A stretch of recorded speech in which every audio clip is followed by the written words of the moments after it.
আসসালামু আলাইকুম। সামনে বিধানসভা ভোট আছে 29শে এপ্রিল। আপনাদের ভোটটা আপনারা ঠিক জায়গায় দেবেন। কারোর খারাপ চক্রান্তে পড়বেন না। কেউ ঝামেলা করাতে আসলে ঝামেলা করবেন না। আপনারা বুদ্ধিমান, আপনারা তো ভালো করেই জানেন। আর কিছু টাকা দেবে তার মধ্যে ঝামেলা করবেন, এমনটা করবেন না।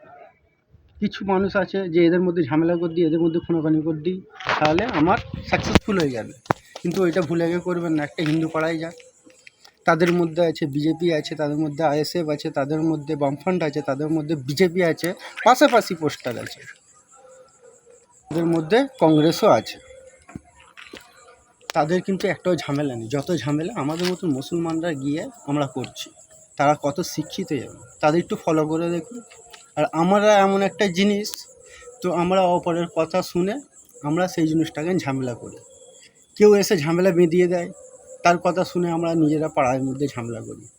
এই কাজ করবেন না। আপনার মূল্যবান ভোট আপনি এমন একটা মানুষকে দেবেন, সে নিজের মনের মানুষ মতো যেন বসতে পারে, সেই আপনার মানুষকে দেখে ভোট দেবেন।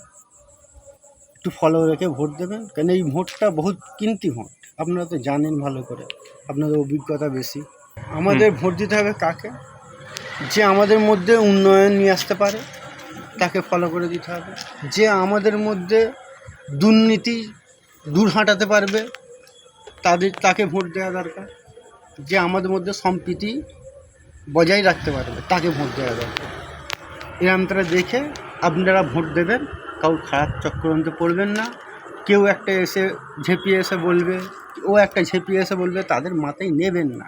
আপনার মূল্যবান ভোট আপনি আপনার উংলিতে দেখে চোখে নজর রেখে দেবেন।